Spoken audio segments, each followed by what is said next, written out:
you. I'd like to call the meeting to order at 7:01 p.m. The meeting of Malahide Township Council. Mayor Jagger can't be here tonight, so I will be taking her spot. So saying that, I'd like everybody that can stand, please do, for the singing of O Canada.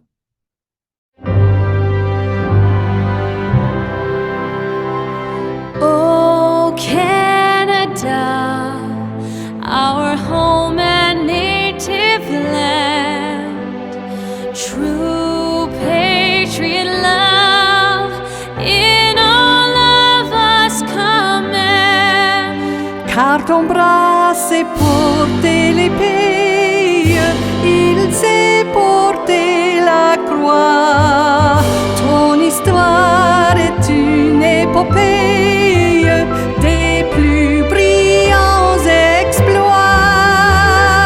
God keep our land glorious and free. Oh Canada, we stand on guard for thee. Oh Canada, we stand on guard for thee. Okay, thank you. Moving on to the approval of the agenda. Are there any additions or changes to the agenda? Councillor Leach? I have an announcement. Okay. And I also have one myself about a recent bereavement we've had with some of our staff, parents, so. And Clerk Adams, there are a few changes with deferrals and addendums. Can you please state what those are? The removal of the long service recognition awarded by the Governor General Malahide firefighters and the revised EEC draft minutes have been issued to correct an omission, and the report PW 2543 has been reordered to support the flow of the meeting. So Thank the resolution will be as follows: that the December 4th, 2025 regular council meeting agenda be approved as presented with the following amendments. Removal of long service recognition awarded by the Governor General Malahide firefighters. Section P, item 2, revised EECC draft minutes have been issued to correct an omission. Section K, report PW 25-43 has been reordered to support the flow of the meeting, and an announcement section, community event and notice of passing. The mover and a seconder. Have a mover and a seconder, please. Councillor Cerna, Councillor Lewis. All in favor? Carried, thank you. Moving on, we have disclosure of pecuniary interest. Are there any disclosure of pecuniary interest? Chester, please. Section 357 and 358. Okay, so noted. I also have one with the two drains. PW 2542, the Ferguson drain, and PW 2544, the Hipley Dance drain. And we'll have a procedure to remedy the problem with the one there. Thank you. So far, so good, eh? Give you an 8 total. Now we're under announcements, right? Okay, announcements, please. Councillor Leach. Thank you, Deputy Mayor Widner. So I'm happy to announce that the South Dorchester Optimists from Lions are having their annual turkey chip bingo tomorrow night. Doors open at 5:15. Typically the funds raised from this turkey bingo go back into the community, and there is bring your canned good, and all donations of canned goods and money will go to the Corner Cupboard in Aylmer, the food bank. Great, thank you for that. And I also want to bring up our fire chief, Chief Sporer. His mother Antoinette passed away this week, so our condolences and our thoughts will be with him. Thank you. Okay, moving on. Adoption of minutes of previous meetings. Are there any errors or omissions? Seeing none, have a mover and a seconder for that, please. Councillor Leach, Councillor Glinsky, all in favor? Carried. Was that? The resolution. So the resolution reads that the minutes of the regular council meeting held on November 20th, 2025 be adopted. Mover and a seconder? Counselor Leach, Counselor Glinski, all in favor? Carried.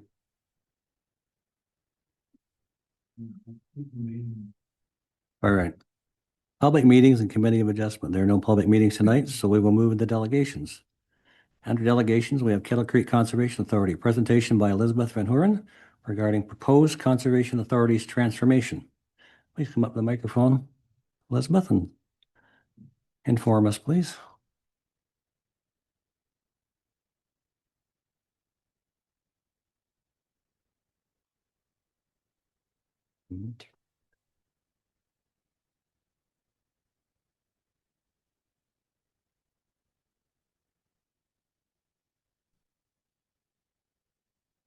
Thank you. It's a pleasure to be here tonight to speak to you about two provincial announcements that have come out recently that are going to transform conservation authorities across the province.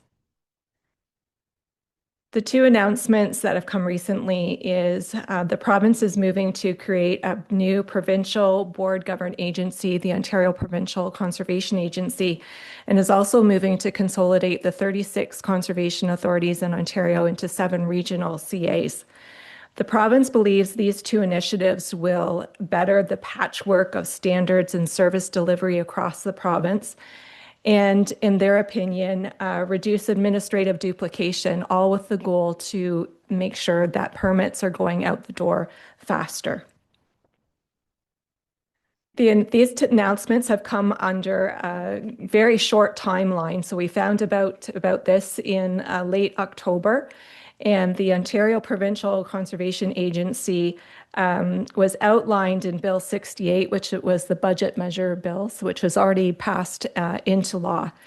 And then the second part is the consolidation of the 36 CAs into 7. That is out for public comment on the environmental registry, and the comments are due by December 22nd. All of this new framework will come into place by the end of October 2026. So following the municipal elections next year, the Kettle Creek Board and the Catfish Creek Board would cease to exist, and a new regional board would take its place once the new municipal councils are in place.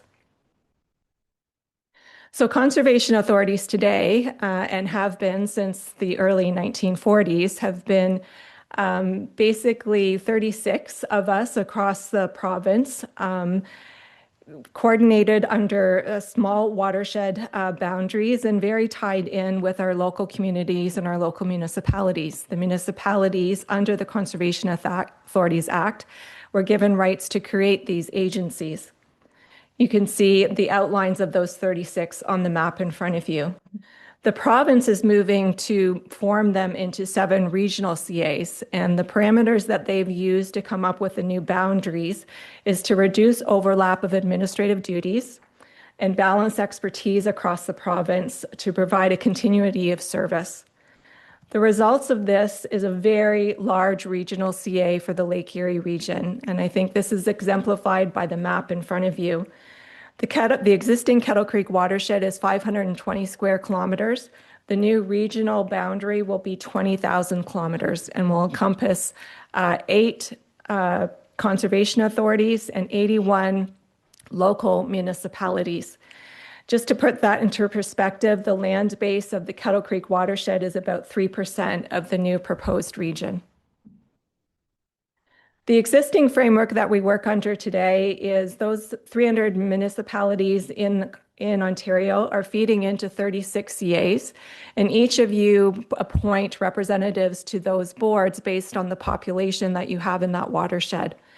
They're in constant communication and direct communication with MNR and MECP, and then we also have a Conservation Ontario, and each CA board appoints 2 representatives to that council, and they coordinate across the province things like insurance, healthcare benefits, and templates, and try to build consistency across the province, working for those 36 CAs. The province's new framework really looks at MNR and MECP would still be our ministers. Now there's a Chief Conservation Executive Officer, and you can see that newly created OPCA board. And those board members will be appointed by the province, and then they will have a staff that works for them and oversees the new 7 regional CAs. You can see on the screen that Lake Erie is probably one of the biggest regional CAs that's being proposed, again, with 8 CAs and 81 municipalities. But across the province, they're all very large new regions encompassing a number of municipalities. That new Ontario Provincial Conservation Agency, right off the hop, the objective of it is going to be to oversee the consolidation of those regional CAs. It's going to be there to promote consistency, but not only provide oversight over the CAs in terms of our provincially mandated programs and services, so our hazards, flood, and erosion control, but also oversee all aspects of the CAs, including budgets, training of staff, finances, strategic planning. The funding, initially the ministry has indicated that it will provide the funding for the implementation of that agency, but moving forward, that agency will be able to apportion costs to the municipalities through the regional conservation authorities, and it can charge fees. What we do know right now is that the governance model for that agency will be an appointed board. Those members will be appointed by the province, and they will be based on experience in public administration, experience in CA programming. But there's no indication to date that those board representatives will be municipal representatives or that those board representatives will have regional representation across the province. I think that's very important for municipalities to consider because this new provincial conservation agency will be able to set directives for those regional CAs and set KPIs that will be tied to future provincial funding. What we do know now, we've had one information session with the province, and I'll be attending another stakeholder session next week. But what we know now is this vision that's being put out by the province, there's much left to be determined through consultation. They do believe that the templates exist for consolidation of the size and are referring to consolidations that have happened with the health units and other municipalities in the province. They say they will provide experts and access to consultants through that Ontario Provincial Agency, but there's no indication of what funding will be provided for the consultants that will shape this consolidation. We do know that all local assets, so assets held by Kettle's board, Kettle, will move up to the regional CA. And we know that the direction to the CAs will commence as soon as that agency is established. What I'm encouraging our member municipalities to do is to really look at those 2 proposals that the province has set out and consider the impact locally and to you as a council. Really, it's being put out by the province as a main desire to increase the speed in which we're putting permits out and modernizing our permitting system. I can tell you that 100% of KCCA's permits go out within provincial guidelines. And on average, our permits are in hand to landowners within 10 days of them submitting a complete application. KCCA certainly supports the idea of streamlining approvals and always works to modernize our programs and services. We've been working over the last 5 to 6 years with the province, updating our mapping, making sure it's online, and working with the province through various regulation and legislation updates to improve the permitting system. Our board has had initial discussions that we do fear that this size of consolidation might have the unintended effect of actually slowing down the permitting process because a number of resources and financial resources and staff time is going to go into figuring out this consolidation when we could be focusing that time on continuing to modernizing the permitting process as we have over the last several years. Municipal representation should be a concern. As I've noted, you as Malahide have a an appointed board person to Kettle, an appointed board person to Catfish. Under this new regional model, you're vying with 80 other municipalities for representation on that regional board. We don't know how representation is going to be administered in that regional perspective, but there's going to need to be some type of formula that is imposed so that municipalities can have that representation. But there's no doubt that local say at that regional level will be diluted just by virtue of the size. The other thing to consider is then again, another unintended consequence, I think, of this proposal would be a fair distribution of urban versus rural. So urban, obviously more greater population, greater finances and CVA to pull from may end up having bigger representation on those regional boards than our rural areas. Financially, as you know, our member municipalities are a big supporter of our budgets. Roughly 37% is contributed from our member municipalities. The province currently contributes about 2% to our overall budgets. My main point this evening to think about is to date, we have not aware that the province has undertaken a cost-benefit analysis of this strategic consolidation. So when you think of that large region and coming together as organizations, there's harmonization of staffing that would be necessary, harmonization of human resources policies. Of the 8 CAs across that region, we are aware that 2 have unionized staff. So when you consider trying to consolidate unionized staff, non-unionized staff, salaries of an urban center like Waterloo with salaries of this location locally, there's a great amount of discrepancy between that needs to be consolidated.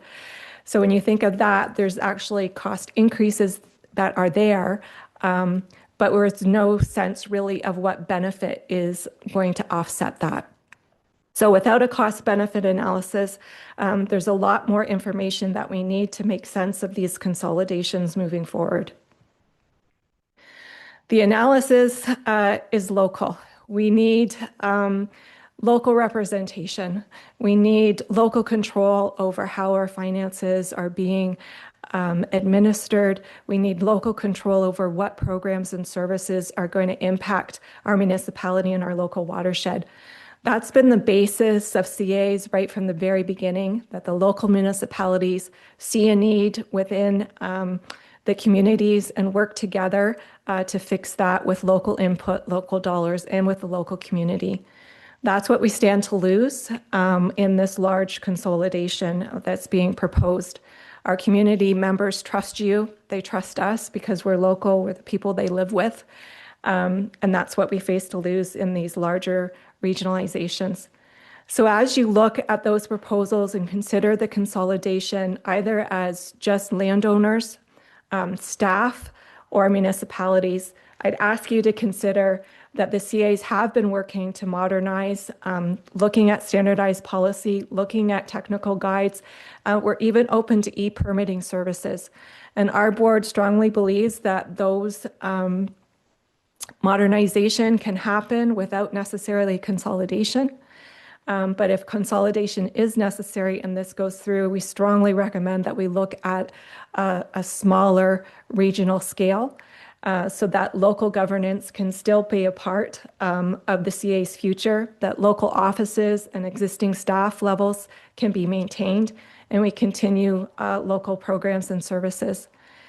I think what we have to remember is that the regional boards will be making the decisions about whether or not our local offices and our local staff stay in place.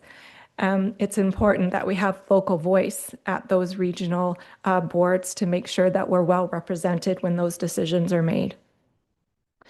As a result, our board passed a motion on November 19th that the board, Kettle Creek Board, does not support this consolidation. And we strongly recommend that the province continue to work with member municipalities and the CAs to look at a reduced geographic scope that better reflects established relationships, enhances cost efficiency and delivery of our local programs and services. We are currently formalizing our comments to the environmental registry, and those will be draft presented to our board on December 17th for further discussion and submission before the December 22nd timeline.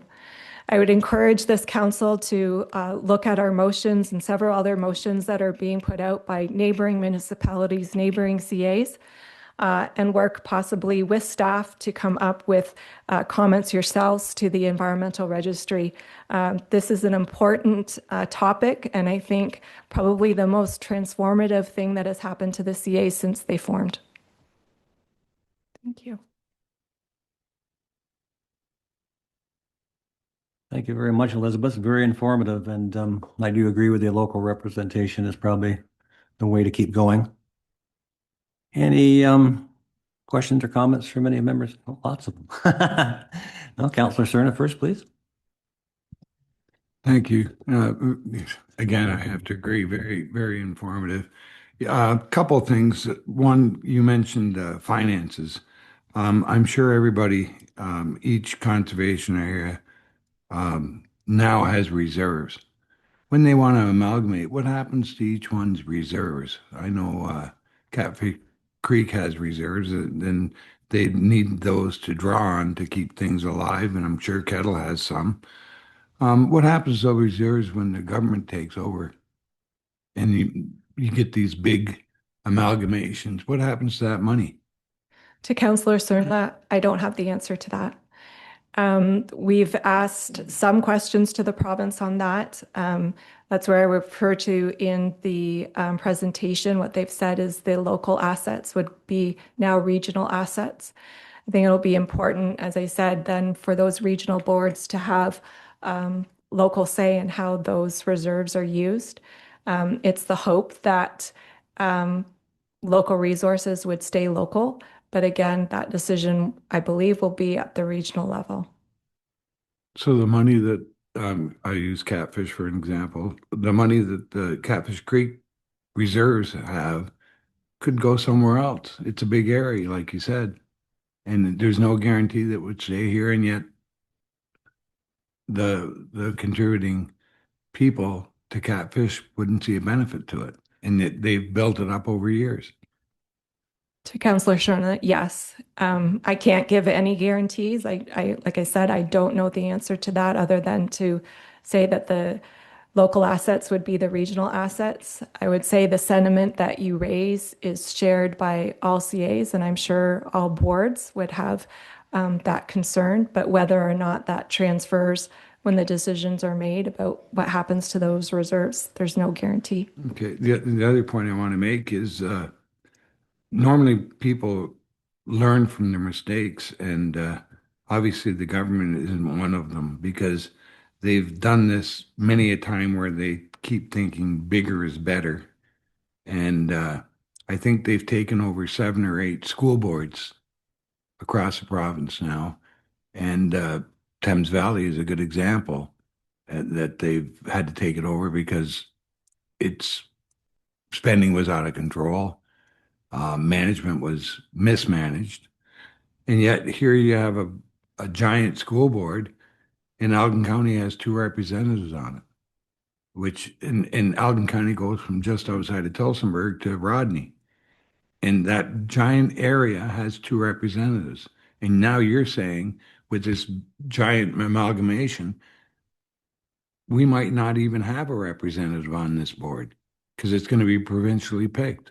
And yet we still have to pay. And I don't know, back in the day, the forefathers said there's no representation, or there's rep by pop, or whatever they called it, representation by population. And now we might not, we're still going to pay, but we got no representation. And that seems totally unfair. And yet every time the government is forced amalgamation, Hallam and Norfolk, first thing they could do when they got out of it was get out of it. Chatham-Kent's still in a mess. They don't like every time they get forced upon getting bigger, it's never worked out. And yet here they're turning around, taking conservation authorities and saying, hey, bigger is better. So I support you 1,000%. I don't like this idea whatsoever. And the other thing is, They're putting 2% of the money toward conservation authorities. And yet they're making all the rules. And I don't see a benefit to it whatsoever. Thank you. Counselor Lewis, please. Thank you, Elizabeth. Very good report, very spread out, very nice. You gave the facts the way the facts have been transmitted across.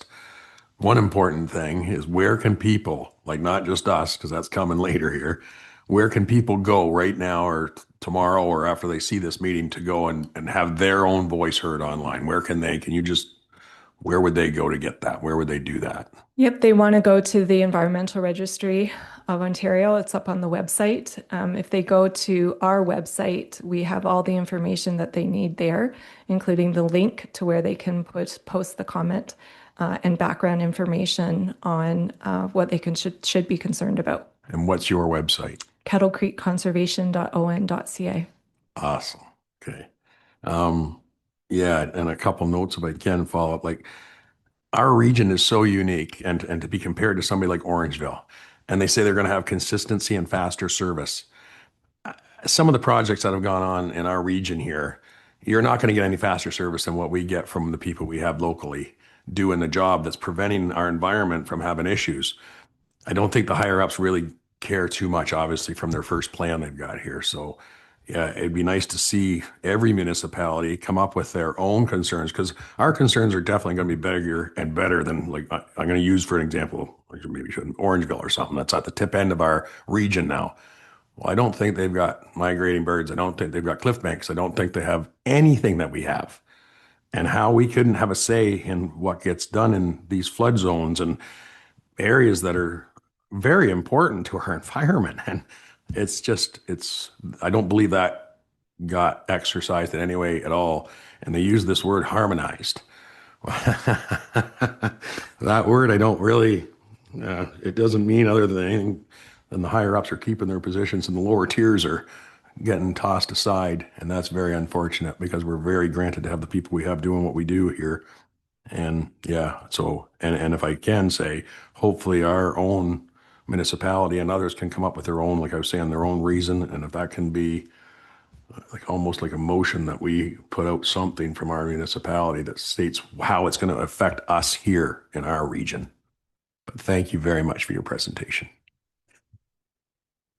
Okay, thank you for that. And Councillor Glinsky and Councillor Wilson, I'm looking, yeah, I figured you would. Release too? Whole table, thank you.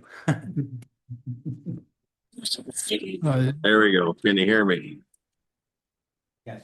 I'd like to thank Elizabeth for coming in when she gave this presentation to the Kettle Creek board meeting last week. I figured it was very valuable for her to come in and let everyone else on council get the review that we got. It's pretty tough pill to swallow. No representation, but I'm assuming we'll have to keep paying. So anyway, thank you very much, Elizabeth. Thank you, Councillor Wilson. You may want to adjust your camera because you were sideways when you were talking to us, but that's okay. Are we I don't even know how it rotated the first time, but I think I got it the right way now. Okay, great. Councillor Glinsky, please. Yeah. Deputy Mayor Widner, to the speaker, I believe everything that she has said, and I would back her up on it. I can't believe that a turnaround when we need information will be faster with the new board that goes from one end of whatever to wherever it goes. It's just not going to be quicker. And I would compare this to the Elgin County Board of Education, which I had quite a bit of experience with. Whenever we needed information, it was available within a day or two at the most. However, when we went to the Thames system, that information, number one, was never available, and they didn't ever bother getting back to you until a week or two later. A superintendent would give you a call. So by that time, their information wasn't worth anything. And the other thing that I like to mention is the cost. When the Elgin board operated, I think we did everything that had to be done. And yet when we went to the Thames, and I picked this up out of the paper, I'm not making it up, the cost per pupil doubled. And the reason it doubled is because if you go to the Board of Education in London, there's a whole factory of workers there, and they're not working for nothing, and we're paying for it. And I can see the same kind of thing happening here, that we're going to have a whole flock of people somewhere putting in time, and the results are not going to be what we want them to be. So keep up the good work. There's a lot to be done. I hope this can be stemmed because we're not heading in the right direction. We're going down the drink. Thank you. Thank you, Councillor Glinski. Councillor Leach, please. Thank you, Deputy Mayor Widner. General Manager Van Horn, what are some tangible suggestions that you may propose to the province to avoid this massive amalgamation?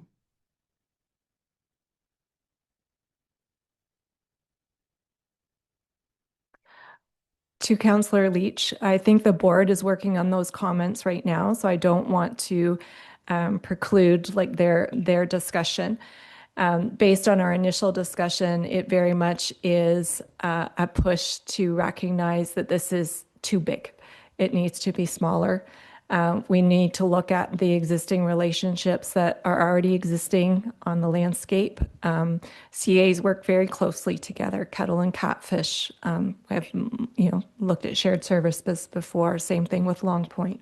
I think if consolidation is a must, there's a better configuration that still will allow for the local representation and the local community-based programs and services that we have without going to this consolidation. That would be my first thing. I think the board would advocate that regardless of whatever consolidation is needed or requested by the province, that a wholesome cost-benefit analysis needs to be done before we pull the trigger on anything. We need to have a better understanding and more information about what we're getting ourselves into than just a map. Thank you. Okay, once again, thank you, Elizabeth. I think we're all learned a lot tonight. Sounds like a big solution to a problem that doesn't exist to me. But there's the old saying, I'm from the government and I'm here to help. Anyway, well, once again, thank you. And keep us involved with this because it is very important. It's such a short timeline. It just doesn't really work. But anyway, may I have a resolution to receive? Counselor? Oh, yes. Go ahead, Chester. Deputy Mayor Widner, just one follow-up. Rick mentioned what happens to the money that is in the reserves. I have another question because I know that Long Point has a tremendous amount of land that it owns. What happens to all that land? Certainly, it can't go back to the owners. So what would happen to that land? Or is the same thing going to happen to the land as happened to the money, just gets flitted away? To Councillor Glinski, when we've asked those questions, it gets looped up with assets, that those assets would become regional assets. I think that's a major legal problem that would need to be looked at when you're looking at other amalgamations that have happened. I don't think very many of them own the array of assets that the CAs own. We own land, we own infrastructure, campgrounds, dams, offices.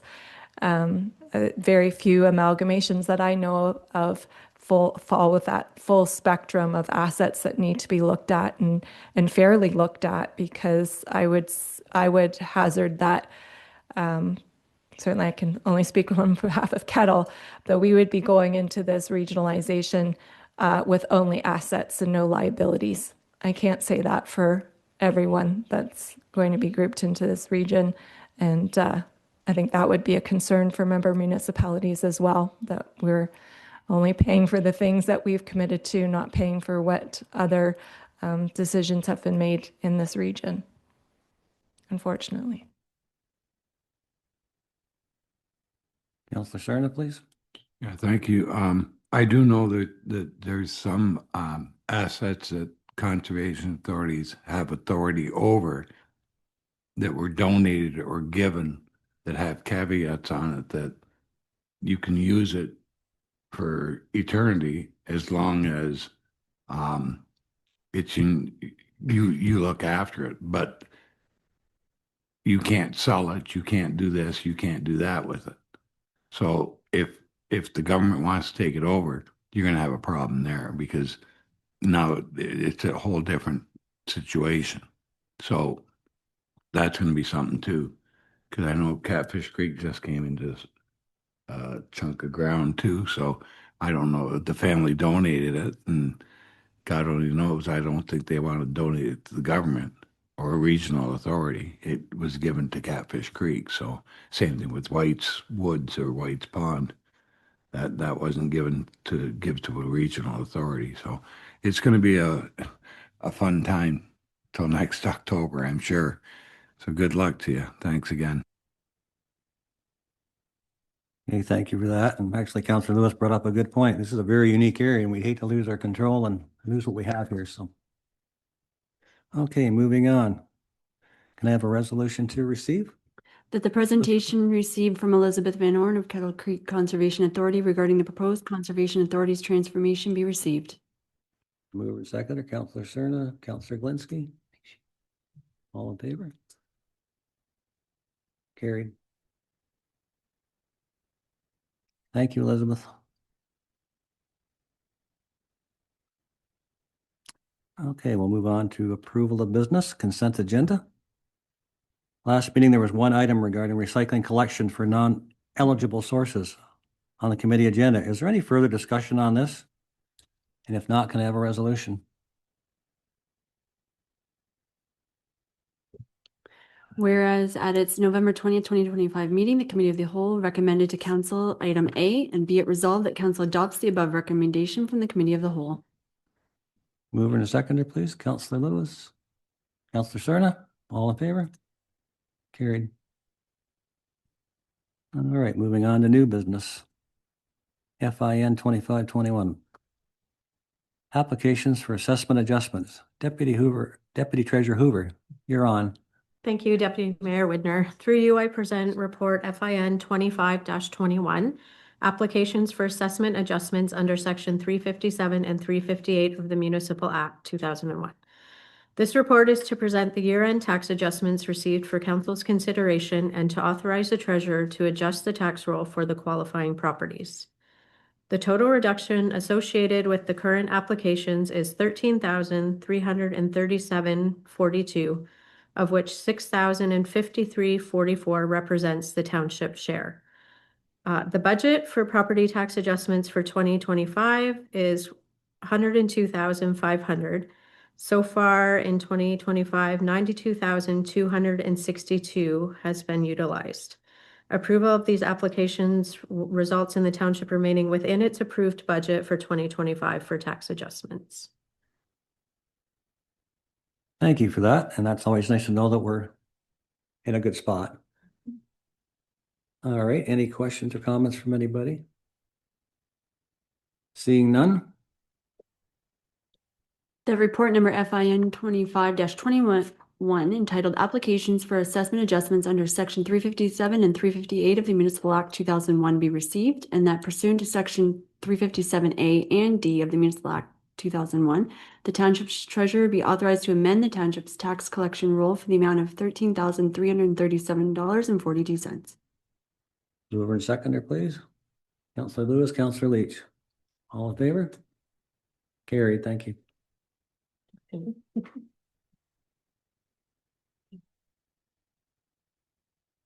one may be busy, eh?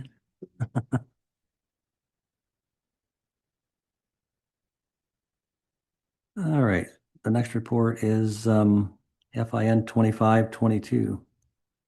Comparative analysis of property tax rates within Elgin County, and that was brought up one of the last meetings where there was an article in the local paper about that maybe we were higher than most, but I guess we did our own figuring. So this is our take on it. So Thank you, Deputy Mayor Widner. Through you, I present Report FIN 25-22, the comparative analysis of property tax rates within Elgin County. The purpose of this report is to help council and residents understand how Malahide's 2025 residential municipal property taxes compare with other municipalities in Elgin County. The report provides two comparisons. The first is based on each municipality's own average home value, as reported by the Ontario Property Tax Analysis, OPTA, which uses MPAC assessment data. The second is based on using the same average home value across all of the municipalities for fairness. The report uses the Elgin County-wide average residential assessment of $232,428. When you look at the first comparison, Malahide's average home value is higher than many neighboring municipalities. As a result, the average tax bill appears higher, even though Malahide's actual tax rate is moderate. The second comparison, using the same average home value with each municipality's own municipal tax rate, shows that Malahide's municipal tax rate is firmly in the middle range, lower than Aylmer and Dutton Dunwich, slightly lower than Bayham and Central Elgin, and higher than Southold and West Elgin. Tax comparison can be useful, however, they do not reflect everything that influences municipal tax rates and tax bills. Several important factors to consider are different community needs and service levels, different debt levels, different property tax and tax class mix, different growth pressures, and different historical budget decisions. I welcome any questions. all right, thank you for that, Tanya. It's very informative. It's probably a bit of work, but it needs to be done, and that's our take on it. So as far as we know, we are not higher than Aylmer. Great. Any questions or comments? Councillor Cerna? Just a comment. When I read the article in the paper, I found it hard to believe because my grandparents and parents owned property in both Aylmer and Malahide. And I know back in the day, my grandfather complained that what he called a postage stamp lot in Aylmer cost him more money in taxes than his farm in Malahide. He always complained about that, and Mom did too. So it's nice to see when you get the facts and you compare apples to apples, and you don't try to fudge things around, that you get the exact numbers and you find out exactly where you stand. So it's nice to get the actual numbers right. Thank you. Anyone else? All right, seeing none. The report number FIN 25-22 entitled 2025 Comparative Analysis of Property Tax Rates within Elgin County be received for information. Mover and a seconder, please. Councillor Cerna, Councillor Galinsky, all in favor? Carried.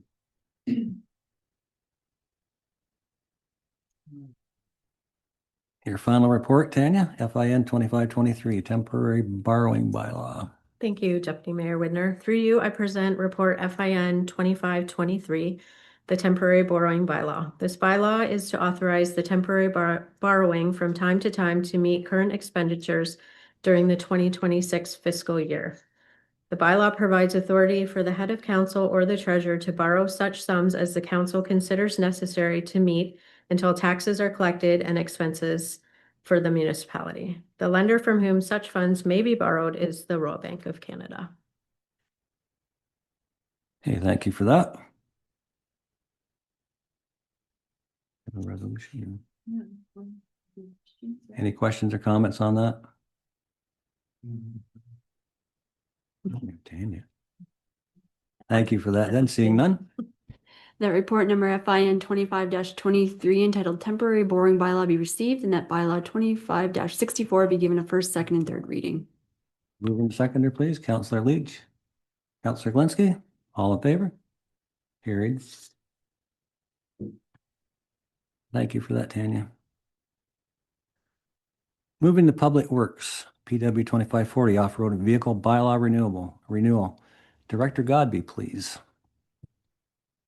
Thank you, Deputy Mayor. Report PW 2540. The off-road vehicle bylaw renewal is simply that. Since about 2017, Malahide has had a off-road vehicle bylaw in place, which permits the establishment of a specific off-road vehicle route that it legitimizes the use of these units on our roadways. As per the Highway Traffic Act, we are required to have a bylaw of this nature if we don't want ATVs or OTVs, off-road vehicles, being driven on all of our roads. So this is a renewal because in previous administrations and councils, the decision had been made to put a specified term on this bylaw. It is now expiring at the end of this year. Proposal here is to renew this bylaw for another 5-year period, as well as the associated agreements with the Talbot Trail ATV Club. They are the primary, well, not primary, they are the only legal user of our roads with ATVs and ORVs. The mapping of that is on page 64 of your agenda. You can see the permitted route that they are allowed to use in order to use ATV or an ORV on said route. You must be a member of the club. You must have proof of training. You must have signed their waiver. You must have insurance on your unit, and then you are permitted to drive in these areas only. So going forward, we're proposing a renewal for another 5-year term of the bylaw and the associated agreement with the Talbot Trail ATV Club so that they can continue to do their operations. From an operations standpoint, we have had zero concerns with this club and the use of our roadways since their establishment in 2017. So if there are any questions, I will happily answer. Any questions from any members of council for Jason? Just to clarify then, Jason, that's the only place in Malahide they are allowed to ride on, is these trails that are specifically marked out? Through the chair, that is correct. Everywhere else, the way the bylaw is worded, it is prohibited within the bound to ride any of those units on a municipal roadway within the township of Malahide, except on those designated roads and if you are a member of that club. Okay, thank you for that clarification. I know there's been some rumblings about an OFA TV trail system coming close to us. I don't know how that would blend in with what we have. Would we have to change our bylaws, or would we be overridden by a provincial authority? To you, Mr. Chair, my understanding is the way the current regulations are written in the Highway Traffic Act, we would require amendment to our bylaw in order to make that, unless it came through a provincial regulation amendment to the Highway Traffic Act. Thank you for that. Oh, Councillor Leach. Thank you, Deputy Mayor.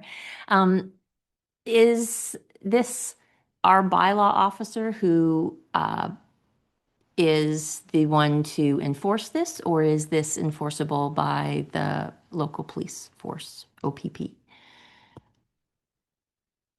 Through the chair to Councillor Leach, this could be enforced by either. Any one of the municipal bylaws could be enforced by a provincial police officer.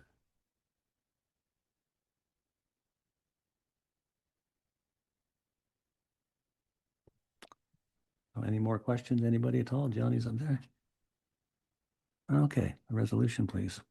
The report number PW 25-40 entitled Off-Road Vehicle Bylaw Renewal be received and that council approve the attached off-road vehicle bylaw, and further that the mayor and clerk be authorized to execute a recognized agency agreement with the Talbot Trail ATV Club for the purpose of ensuring continued compliance with Malahide's off-road vehicles bylaw. Mover and seconder, please. Counselor Cerna, Counselor Glinski, all in favor? Thank you. Next up is petition for drainage. Sarloos, Director Godby, please.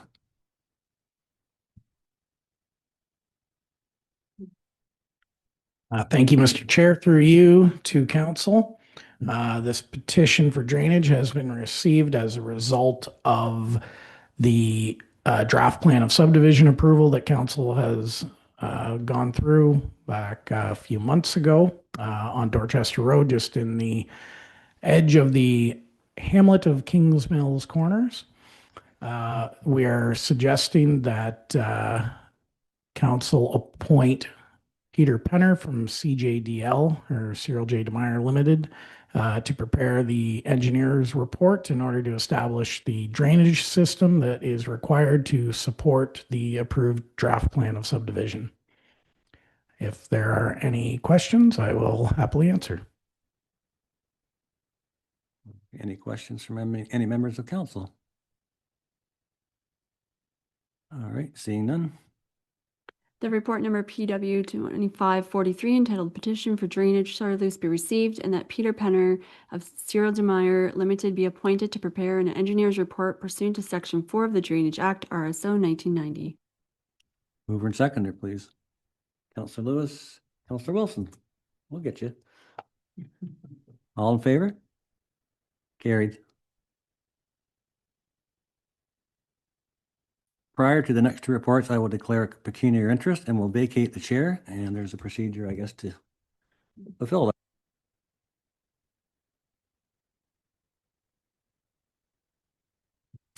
that. So since the deputy mayor cannot chair the next two items, council needs to appoint an acting chair. Does a member want to move a motion to appoint an acting chair? Councillor Lewis. Thank you, Allison. I move that Councillor Cerna be appointed acting chair for the declared two conflict of interest items.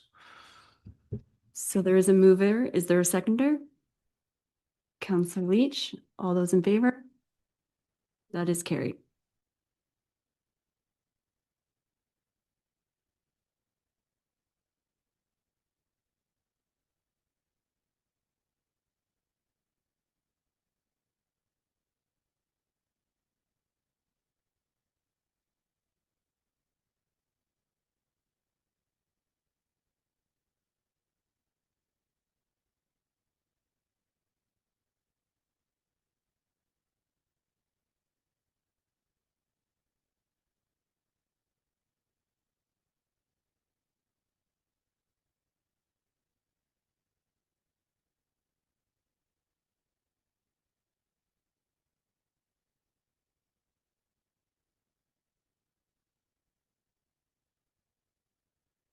Okay, so we're at drain report reassessment for the Hipley Dance Drain, PW 25-44. So Jason, do you want to give us a report on that, please? Thank you, Mr. Chair. Through you to council. Report PW 2544 is seeking council approval to appoint John M. Spreet of Spreet Associates to prepare an engineer's report for the reassessment of the Heathcliff Dance drain. If you were to look on your page 75 of your agenda, you can see the Heathcliff Dance drain overview image from 1985, the original drainage assessment plan. Essentially what's happened is over time, a number of severances have happened that have made this old drain report out of date.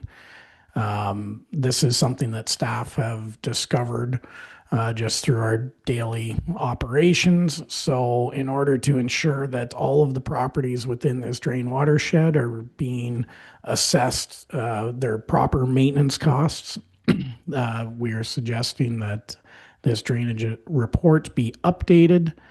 At the same time, of note would be the southeast corner of this drainage area will be a portion removed from this drain report because all that water is going to be regraded and redirected into the Sarloose drain, which in order to support that Dorchester Road industrial development.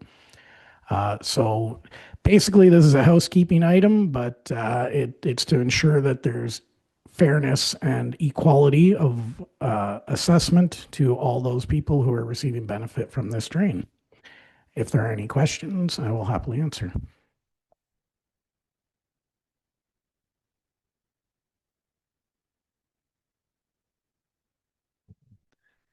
Any members have any questions? Sarah, I'm sorry, Councillor Leach.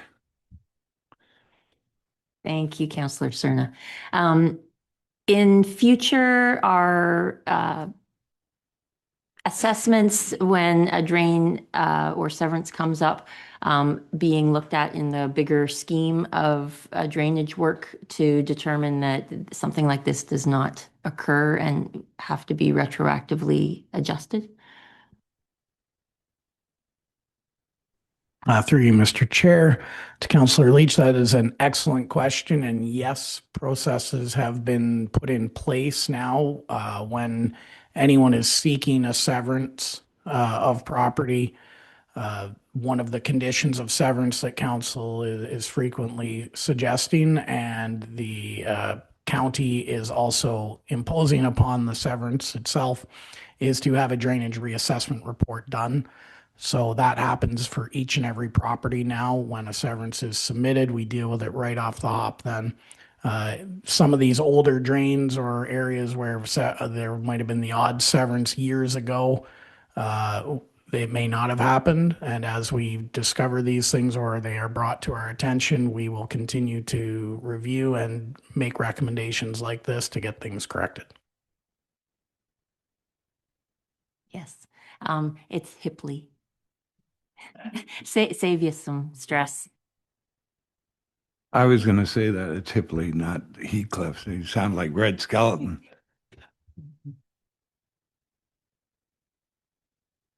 Any other questions from council?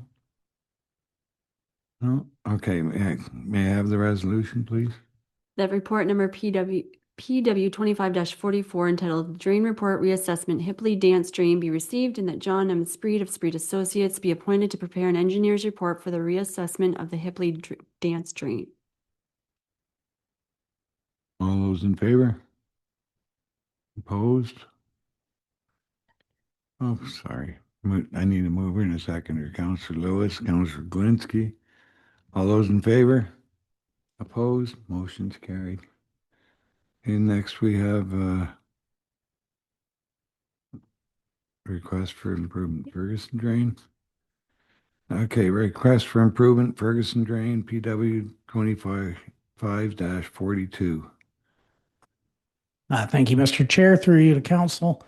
The request for improvement of the Ferguson Drain is another request for improvement that has been initiated as the result of a recent approval of a draft plan of subdivision.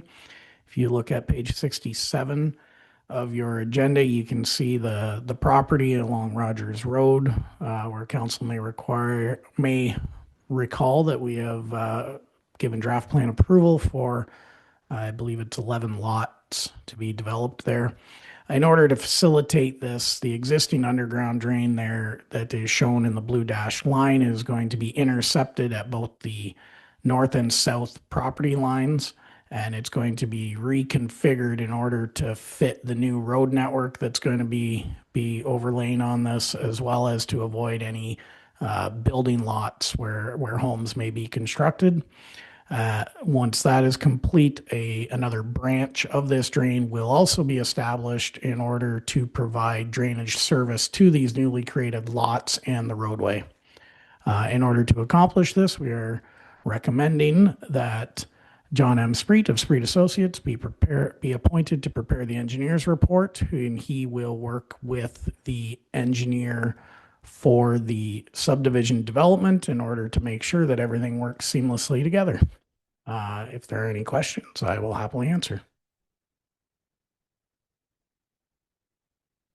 Any questions from council?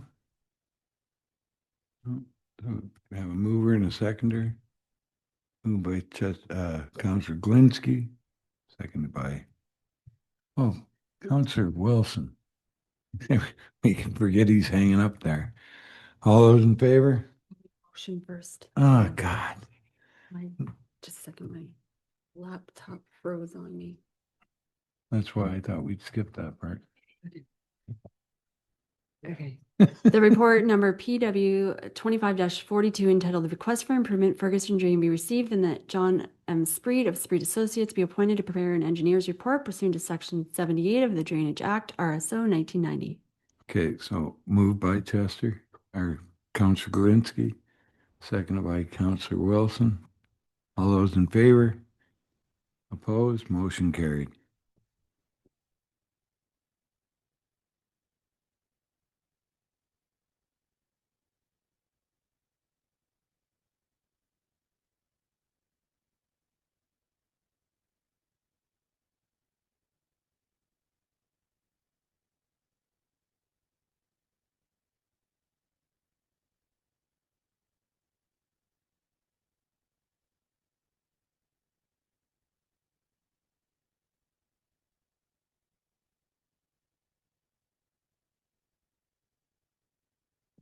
Next is report CAO 25-7, impacts from Bill 60. CAO Diaz, please. Through you, Deputy Mayor Whitner. This report is just to provide an overview of a number of changes due to the province's Bill 60, Fighting Delays in Building Faster Act 2025. There's a wide range of provincial changes here that are intended to speed up housing construction, modernize development financing, and reduce approval delays across Ontario. And there are changes to many key statutes that affect the municipality, including the Development Charges Act, the Planning Act, the Highway Traffic Act, and the Residential Tenancies Act. So first, I'll just summarize this into 3 parts. The non-development charges changes that affect Malahide. Second, the major development charges changes. And third, what this means operationally for the township. So number 1, just for the key non-development charge impacts on Malahide, number 1's for the Highway Traffic Act. Essentially, what's going to happen is the municipalities are now prohibited from reducing motor vehicle lanes for the purpose of installing bike lanes. Second, the Public Transportation and Highway Improvement Act. The province is now going to have the capacity to introduce mandatory municipal road construction standards. If this is implemented, the province could prescribe certain engineering standards or tender specifications that may impact future road tenders that we have. Third, the Ontario Water Resources Act is going to be implemented, and this is going to have an impact on on-farm worker housing septic systems, which will now be regulated under the Ontario Building Code instead of provincial environmental approvals. The impact on this is not supposed to, we're not intending any of a major impact on this, as the septic requirements would be substantial before it falls under this change. Fourth, changes to the Residential Tenancies Act now restrict when tenants can raise maintenance issues during rent arrears hearings at the Landlord and Tenant Board. While Malahide does not operate rental housing, this may shift more unsafe housing complaints directly to municipal bylaw enforcement instead of the provincial tribunal system. And finally, the Planning Act changes introduce as of right zoning variations, modify the provincial policy statement to not apply for ministerial decisions outside of the Greenbelt, and now streamline how ministers' zoning orders are issued. For Malahide, in consultation with our consultant planner, it looks like there will really not be any major impact to us. As we don't have any urban residential lands, this should be mostly quiet. For provincial changes that do not currently apply to Malahide, I would note that the province is introducing the capacity for a municipal service corporation, but through a new water and wastewater public corporation model, which will first be implemented in the region of Peel. It is now not intended that this is going to be just speculative whether this is going to be introduced anywhere else. It's just for the region of Peel at this time, but it does allow the capacity for the province to make that change down in the future. The most significant changes for Malahide will be the Development Charges Act. And what's going to happen here is a mandatory separate land acquisition service class that will be introduced, a mandatory formal local service policy that will now have to be introduced, and potentially restrictions on subdivision conditions, meaning we cannot require works unless they appear in the local service policy. There's also new annual treasurer's reporting deadlines that will also be introduced. The local service policy is something that I'm going to mention is going to be really important, as it will now introduce changes where the municipality won't really have the capacity to negotiate on subdivision agreements. The standards have to be introduced into that local services policy, and essentially it will standardize developments going forward. And that's the real intention. In plain language, the province wants to move to a system from a negotiated model to a rule-based model with the goal of reducing disputes and speeding up development approvals. With that, I'll open it up for any questions. Any questions from Councillor Lewis, please? Through you, Deputy Mayor. So just on the Developmental Charges Act, did it get changed so that we don't receive until occupancy? Now, did Malahide take on that? Was that under us? Yes, that through you, Deputy Mayor, that is a change that did come into effect. So essentially, any sort of development charges now would have to not be paid at when the building permit is issued, but rather it would have to be. I think developers have the capacity to now pay when occupancy takes place. So it does move that payment further down. Follow up? Yeah, please. So just, and not to get into a big, so the subdivision on Rogers Side Road, where our land is being maybe at some point in time amalgamated. I'm glad to see that he decided to proceed right now. How would that work for us? In that scenario, has there any been thought of that, Nathan, or is there any equation for that, or is this just totally new ground that nobody's ever crossed before?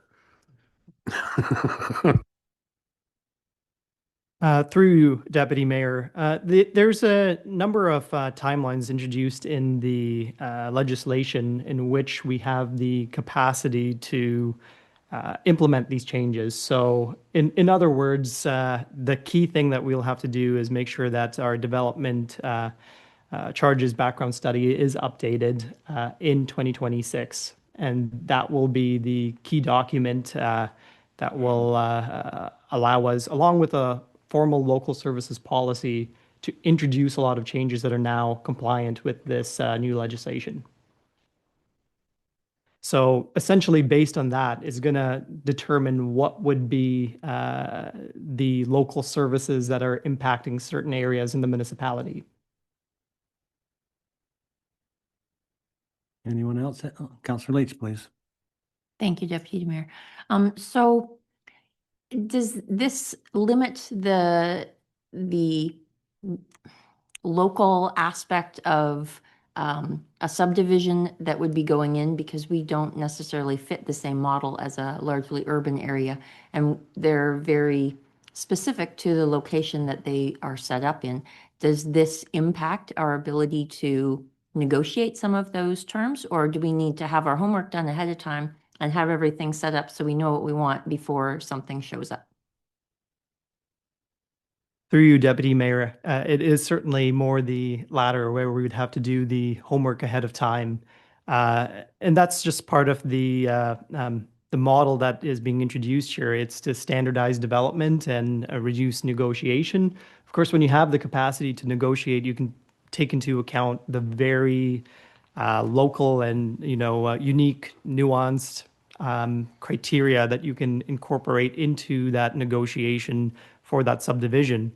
In this circumstance, you really do have to count on a very well-developed local service policy that can be forward-looking and incorporate those changes and needs right into that document, which is going to be key. Follow up, go ahead, please. Thank you, Deputy Mayor. And we as a municipality are forward-looking? Yes, certainly with this sort of policy and with development charges, the whole idea here is to complete a full DC background study update, restructure all capital project classifications, adopt a formal local service policy, and update planning and subdivision approval procedures, and then revise financial reporting timelines. So it is essentially a look to the future where we're looking at what are our future growth and capital needs and ensuring that those are all incorporated and planned for in the future, either through the development charges or the local service policy. Go ahead, follow up. Thank you. And what does that look like in the timeline? That seems like a lot of work. Through Deputy Mayor, yes, this is quite a bit of work. It is something that we have budgeted and we'll likely be working with a consultant in order to have all of this addressed and have their expertise with regard to ensuring that we're compliant with a lot of these changes that may bring about new legal challenges that we may have not anticipated. Thank you for that. I just have one question. I'll ask Jason this, but there's probably no answer you can give me. But this, where they will have control over the road design and things, that scares me a little bit because we have unique situations with the Amish area and other roads and the agricultural things. But any insight you can give us? To you, Mr. Chair. That is one that, yes, definitely we'll be watching closely. I can say for the most part, Ontario has the Ontario Provincial Standards and Specifications and standard drawings. MTO has a very large encyclopedia of standards already, which for the most part are referenced by many municipalities as this is the way we want to see things built and how a road should be designed. So I don't see a great deal of concern. You are right. There are going to be specific areas like the Amish settlement area where we've been looking at having that extra width in order to support buggy travel. Things like that I can only assume that they're going to have some sort of workaround for that, but we will definitely be paying attention because that is a local nuance that we have here in Malahide that you're not going to see in an urban center. So I could see there being a whole slew of different cross sections. I don't think the intention is to give one single road cross section that needs to be followed across all of Ontario, but probably variations of one. So at least there's additional consistency for tender building and for bidding and for construction across the province. Thank you for that. And I guess when we do a road, we go by some standards anyhow, so we're probably going to be fine, but it's worrisome when this happens. Thank you. Any other questions? If not? Oh, sorry, Chester, go ahead, please. Deputy Mayor Widner, is that road not a municipal or a county road in the first place? Which one are you talking, Glencolin? Kingsmill, where the lots are. Well, Dorchester Road is our road, but Ron McNeil is county. Oh, down, yeah, right, Dorchester Road. I was over one road. Thank you. But is that not our road or a county road? Well, Ron McNeil, 52 is the county road, and Yeah. Dorchester Road is our road. So how is it that somebody else is going to have a say on what they're going to do on our road? I'm the government and I'm here to help. Yeah. Okay. Okay. Go ahead, Jason. And just a follow-up on just some of the discussion here. The full range of a lot of the changes yet to be developed with particular OREGs.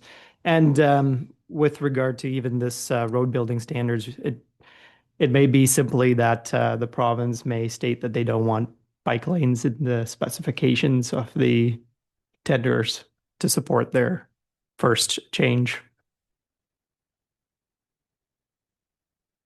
Councillor Leach, I caught you, eh? Thank you, Deputy Mayor. So it would a larger shoulder paved be something that would be considered, or is not a bike lane, but just a larger paved area? Through you, Mr. Chair, to Councillor Leach. I believe that would kind of be my take on it. There are specifications out there for larger paved shoulders. You see it frequently where areas have skirted around a formalized bike lane by just having a paved shoulder that just happens to be convenient for riding a bike on. So those kind of things could also be theoretically applied to a rural road where our intention is not to say it's for sure a buggy lane or it's for sure a bike lane, but it just happens to be conveniently wide enough to support that extra travel. Thank you for that. Anybody else have anything? You're on.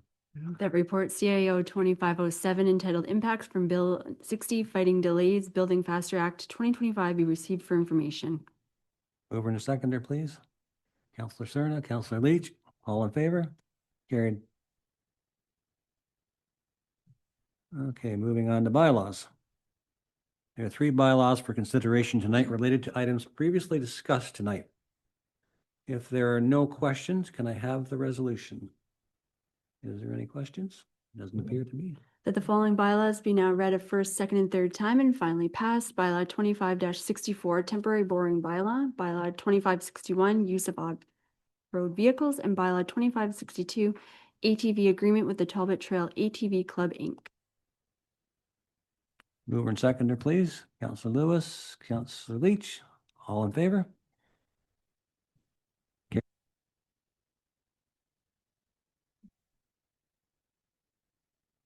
All right, Committee of the Whole.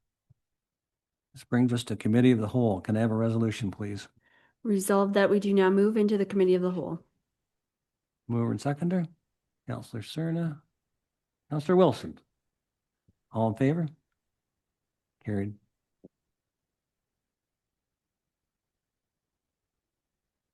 Next, we have business for consideration. First is report DS 2542, Community Relations and Economic Development Focus Areas Report. Community Relations and Economic Development Manager Tripp. Okay, thank you, Welcome, Deputy Stephen. Mayor. Yeah, thank you. And through you and to members of council, I'm pleased to provide a brief summary of the Community Relations and Economic Development Focus Areas Report for 2025. These were some of our focus areas coming out of our strategic actions identified last year. So firstly, we wanted to update our community profile. It's the first time it was updated in almost a decade.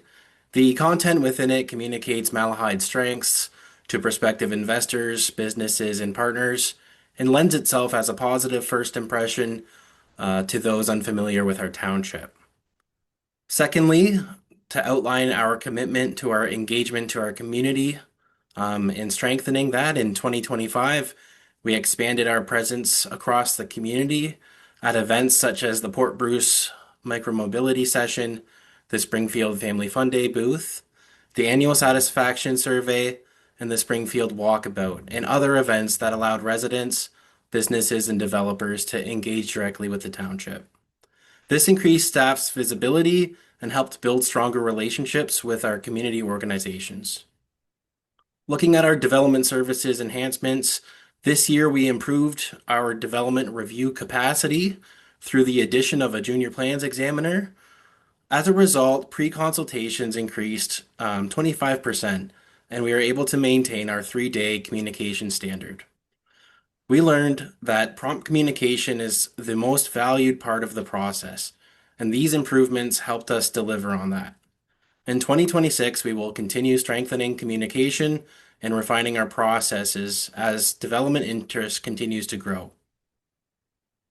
Looking at our relationship with the county economic development, as a lower tier municipality, Malahide benefits significantly from county-led programs.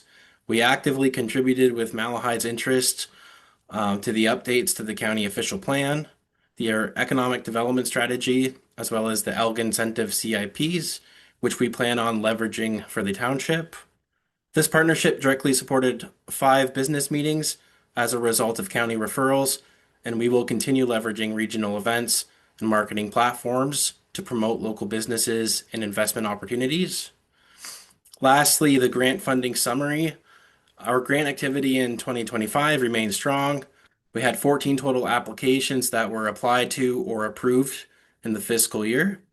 This amounted to $812,732.87 approved in 2025, $100,000 approved for 2026, and just over $36 million awaiting decision in 2026.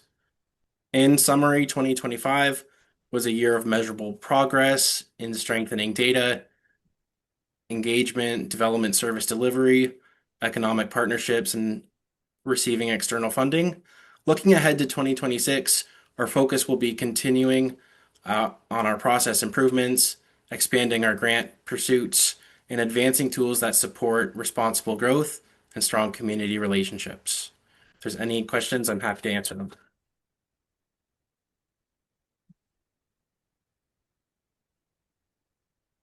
Thank you, Stephen. And certainly the changes that we have made have certainly enhanced our servicing for their ratepayers. So that's a great news story. We didn't have that before. Councillor Leach. Thank you, Deputy Mayor.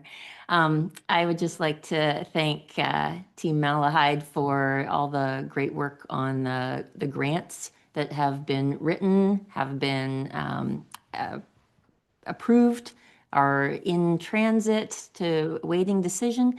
Thank you so much for all your work in that area. Thank you for that, Councillor Leach. Anybody else? If none, let's have the resolution, please. The report number DS 25-42 entitled Community Relations and Economic Development Focus Areas Report be received, and that the committee recommends that council endorse the documentation updates and program highlights as presented.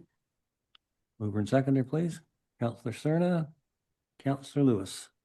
All in favor? Carried.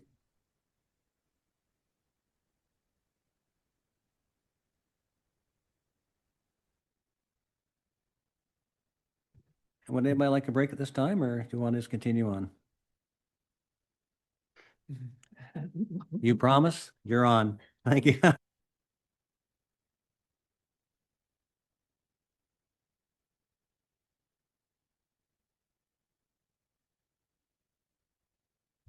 Next is the 2026 draft water budget. Asset Management Analyst Jones, welcome tonight. Nice to see you. Thank you, Deputy Mayor. Before you this evening is the 2026 water budget. The operating budget, the capital budget, Aqua's recommendations for major maintenance and capital, and the proposed rates for 2026. Our objectives this evening are to approve the 2026 budget, to set those rates for 2026, and to approve the capital work plan. A few important points to remember when looking at the 2026 budget include that the water services are fully funded through water rates. with no property tax subsidization. In 2023, Council approved a water and wastewater user rate study by Watsons and Associates, which recommended a 5% annual rate increase for water rates from 2023 to 2032. In 2024, Council approved the township's 6-year water financial plan to renew its drinking water license using the 5% annual rate increase strategy. And in 2025, the township approved the asset management plan for water services, establishing a long-term funding strategy for asset replacements, further supporting the need for 5% annual increases. This chart shows the breakdown of what water rates pay for. Over half, 54%, goes to the purchase of water, making it the largest expense. Capital reserve funding accounts for 21%, facility costs and system repairs make up 5%, and administration and other costs of water services, including the Ontario Clean Water Agency contract, make up the remaining 20% of costs. The township doesn't have its own water treatment facility, so we rely on purchasing water from external systems, and this is the largest system expense. This table shows our drinking water sources and their estimated annual rate increases for 2026. The Elgin primary system, which serves secondary water systems, is expected to increase rates by 3.5%.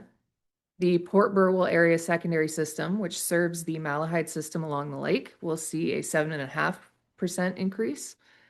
The Elmer area secondary system serving users west of Elmer will increase rates by 5.75%, and the Town of Elmer system serving users east of Elmer, including the Ontario Police College, will increase rates by 6%. It's important to note that future water rate increases for the township will largely depend on these external purchase rates. As these supply systems adjust their rates, we will need to align our own rates to ensure the sustainability of our services. For 2026, there are several capital projects recommended by Aqua and staff totaling $132,500 for 2026. The projects include an $80,000 generator at the Copenhagen Booster Station, which was a deferred project from 2025. And new projects such as an air valve replacement, a sample station replacement, and continued water meter replacements will happen. There is also a SCADA software upgrade plan for 2026. The $20,000 budgeted for this project is only a portion of the total project of $182,000. The remainder of the SCADA upgrade costs are split between the wastewater system and the 2 secondary systems, proportional to the number of sites using this software in each system. This slide depicts the long-term funding strategy for the water system. The strategy is to fund capital replacements with reserves. We know water system assets have a capital replacement cost of approximately $57 million, consisting primarily of PVC water mains that are around 30 years old on average. The industry standard for their estimated useful life is 80 to 100 years, so we're estimating we've used about a third of their useful life. If the strategy is to use water system reserves to pay for capital replacements, we should have around a third of the replacement costs in reserves today. We currently only have $500,000 in reserves, so we're behind where we should be. However, we have an opportunity to build reserves because there are no significant capital costs projected over the next couple of decades. The tools we have in place to build reserves include the annual transfer to reserves and investment income. The proposed 5% rate increases are intended to cover the recommended annual transfers to reserves as well as increases in operating costs. Funding transferred to reserves today has the benefit of accruing compound investment income over an extremely long period before capital replacements are required. Our funding model projects that the strategy will generate enough income to fund the majority of the water main replacements. The table for the water reserves outlines the projected balances from 2026 to 2031.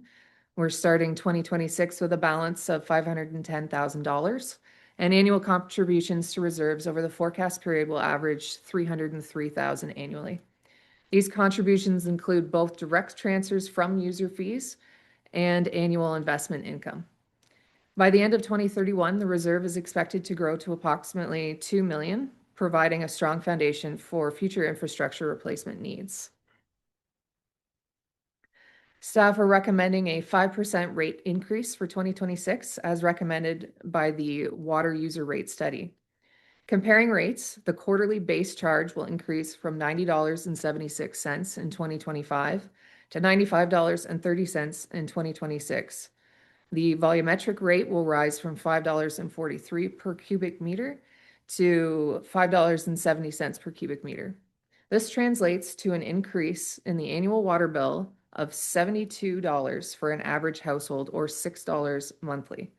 This increase is essential to support our long-term infrastructure needs while keeping the rates manageable for residents.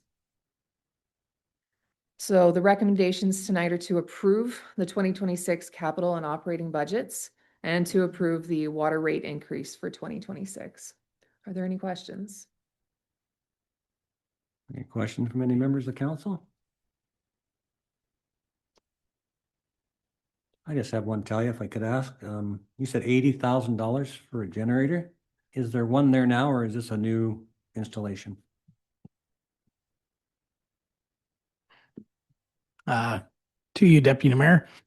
This is for a new generator. This was a request that we had going back to 2025 for a generator to be installed at that Copenhagen booster station. What happens is when there's significant hydro outage down in that area, we lose power at the generator or at the booster station, and while water will still continue to flow to those households, the pressure drops drastically in that entire area. A generator will automatically pick up and continue to pressurize that system for all the homes in that area of Copenhagen. Thank you for that. Just seems like a lot of money for a generator. I'm familiar with generators, but that must be fairly big.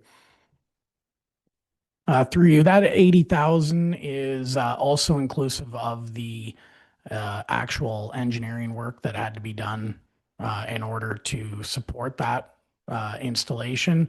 There's a lot of complex integration with the SCADA system for the site as well. So it's a little more specialized than what we need. The overall power draw is not huge, and we're going to be as frugal as we can to meet our needs as best we can. Thank you for that. Any members have any questions? Seeing none, have the resolution, please. So I am going to add in the resolution that the committee is recommending, because we are in the committee of the whole, so this isn't being approved tonight. That report number FIN 25-19 entitled 2026 draft water budget be received, and that the committee recommend that the 2026 draft water budget and water system user rates be approved, and that the committee recommend municipal staff be authorized to carry out the administrative acts necessary to implement the 2026 draft water budget and user rates as approved. Mover and seconder, please. Councillor Leach, Councillor Glinski. All in favor? Carried. Okay, we'll move on to the FIN 2520, right, 2026 draft sewer budget. Talia, please. Thank you, Deputy Mayor. Similar to the 2026 water budget, our objectives are to approve the budget for 2026, to set the user rates for 2026, and to approve the 2026 capital work plan.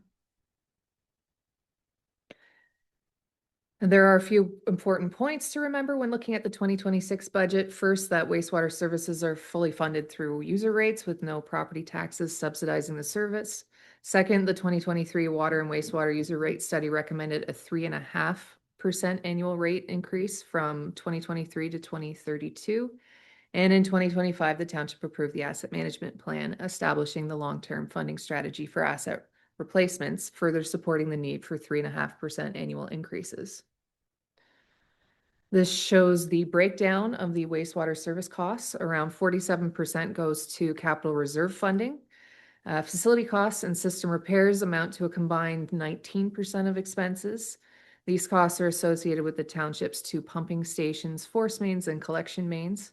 Treatment costs associated with the lagoon and sand filters are billed from the town of Elmer and account for 15% of our expenses. and administration and other costs of services, including the Aqua contract, is a combined 19% of costs.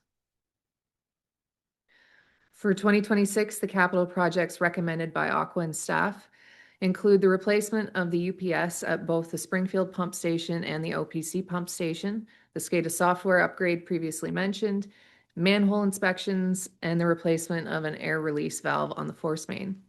In total, there are $59,500 recommended for capital investments in 2026. As shown on the graph, capital expenditures will rise significantly in 2029, with major rehabilitations forecasted for the Springfield pump station. The station was constructed in 1999, and there are mechanical, electrical, and exterior components nearing the end of their useful life. Condition assessments are recommended in 2028 in advance of these major investments to determine the scope of the project. This slide depicts the long-term funding strategy for the wastewater system with full reserve funding.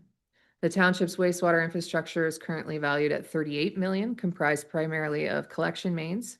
Similar to water main assets, we're estimating approximately 1/3 of the useful life of collection mains have been used, needing to be replaced in the 2080s. With $1.6 million in reserves currently, we are behind the required 1/3 of replacement costs, but again have time to build reserves. The funding strategy proposes to build reserves through the annual 3.5% rate increases and through investment income. Funding invested in reserves today has the benefit of accruing compound investment interest over a long period, growing to fund the majority of capital replacements, offering lower overall costs for users and long-term sustainability. From 2026 to 2031, the township will continue its strategic approach to building reserves, increasing reserves from 1.4 million to over 2.7 million. This growth reflects the township's commitment to financial sustainability and ensures sufficient funding for future infrastructure replacements and other capital requirements. We are recommending a 3.5% rate increase for 2026 as forecasted by the rate study. Comparing rates, the quarterly fixed rate for a household will increase from $313.75 in 2025 to $324.75 in 2026. This will result in an average annual increase of $44 per household, or about $3.67 per month. This increase is essential to support our long-term infrastructure while keeping rates manageable for residents. So just to highlight the recommendations, we need to approve the 2026 capital and operating budgets and move forward with the 3.5% wastewater rate increase for 2026. Are there any questions? Councillor Leach, please. Thank you, Deputy Mayor. Is there any household that utilizes both water and wastewater services? Through you, Deputy Mayor? No, there are not. Any other questions? Seeing none? The report number FIN 25-20 entitled 2026 Draft Sewer Budget be received, and that the committee recommend that the 2026 Draft Sewer Budget and Sewer System User Rates be approved. Mover and seconder, please. Councillor Leach, Councillor Cerna. All in favor? Carried.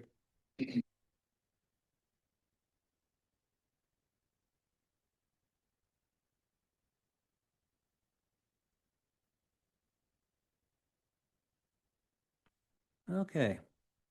We're into committee of the whole, and that's adjourned, correct? There are no items in committees. Can I have a resolution to adjourn the committee? Mover and seconder. Resolved that we do now move out of committee of the whole and reconvene the regular council meeting. Mover and seconder, please. Councillor Cerna, Councillor Lewis. All in favor? Carried.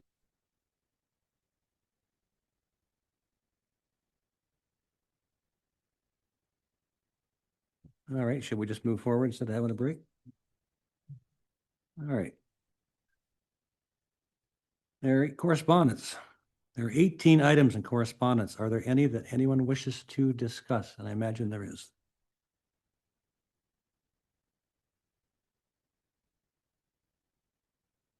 Councillor Leach, please. Thank you, Deputy Mayor. I noticed that in the AMO newsletter that the Canada Summer Job Grants have been opened. Is the township looking to utilize that grant program?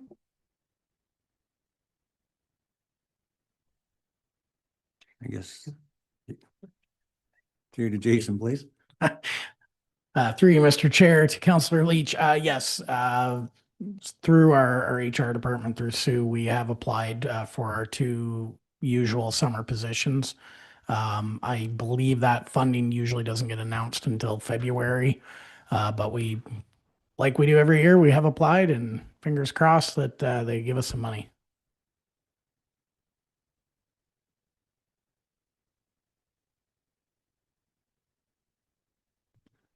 Thank you. Anyone else? Any other questions?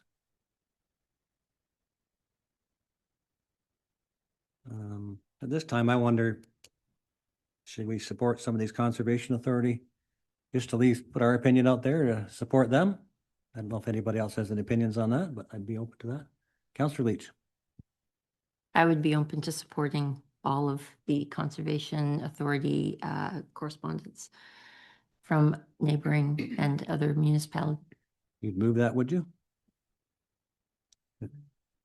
Councillor Glenski would second it. Submissions by the township? Or Yeah. just recognition for support to kettle and catfish? That's a good point. Council, what do we want to do here? Do we just want to support these resolutions, or should we have something we create on our own to put forward? Councillor Lewis, please. Through you, Deputy Mayor, yeah, I'd request that Malahide puts in a letter of what's gonna affect us and how our region is gonna be affected by their amalgamation, if that's possible. And whether it just breaks down that, same sort of principles, that this is a unique region with flood zones, flood areas, and we believe we will lose our say.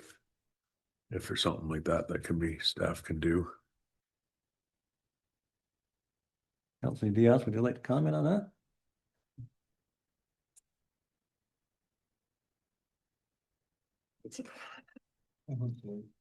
Councillor.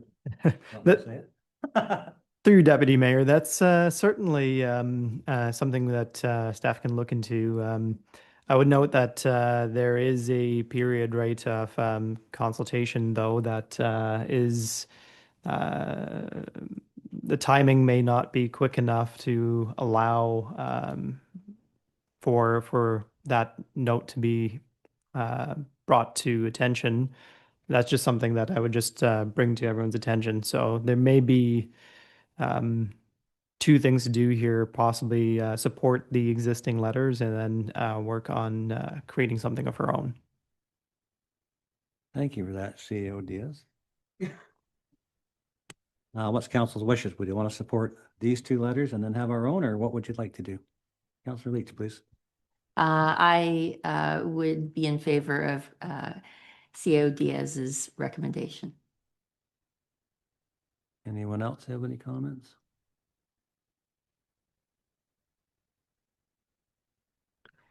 So that staff be directed to draft comments for submission as part of the public consultation process in relation to items 5 and 6, and that the remaining items be noted and filed. Mover and seconder, please. Councillor Lewis, Councillor Glinski. All in favor? Carried.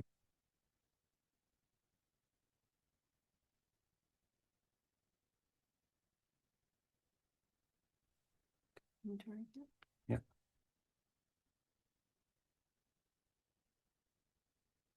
Closed session. There is no closed session tonight, so now we move to the confirmatory bylaw with the following resolution. The bylaw number 25-65 being a confirmatory bylaw be given first, second, and third reading and properly signed and sealed. Mover and seconder, please. Councillor Cerna, Councillor Leach, Councillor Wilson too. He's up there. Let's have 3. All in favor? Carried. Thank you. And adjournment. And this is going to be tough because I usually adjourn, right? I can't. The council adjourns meeting at 8:45 p.m. to meet again on December 18th, 2025 at 6 p.m. Mover and seconder, please. Oh, I was looking at Wilson. Councillor Leach, Councillor Cerna. All in favor? Carried. Thank you. And thanks everybody for coming tonight and the Springfield Parade Saturday. If you can get out and enjoy it. And enjoy the park in Springfield too. It looks really, really nice. And if you don't look at some Christmas lights, there's some really nice displays out there. So anyway, thank you very much. Thanks for coming.